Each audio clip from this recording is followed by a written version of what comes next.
Kettlebell swings, why you might feel discomfort in your lower back on a kettlebell swing. So you need to think about what a kettlebell swing really is. It's an explosive hip hinge. So it's the same pattern of movement as a deadlift.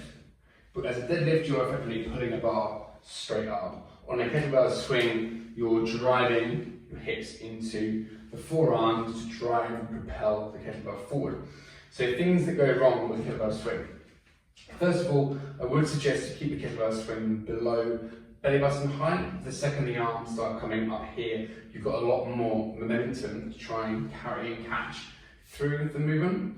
The next two things are going to be the hip and the rib cage position. Very easy to stand tall and be in a forward tilted pelvis, and then to get upright, I would have to tilt the rib cage up. So I've got a pelvis shifted down, a rib cage shifted up, which then puts this kind of concave shape into my lower back. And if I do that fairly hard, I can instantly feel tension in my lower back. So the ways to stop that are going to be to tilt the tailbone under and pack the rib cage down.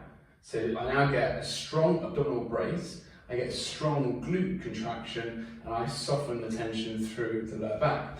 But you're going to need to remember to do that in the lockout. So here comes probably a kettlebell swing. If you're using it as a conditioning tool in a cardiovascular setup or protocol, as you get tired cardiovascularly, it's a little bit harder to remember to squeeze the glutes and to co-contract the abdominals.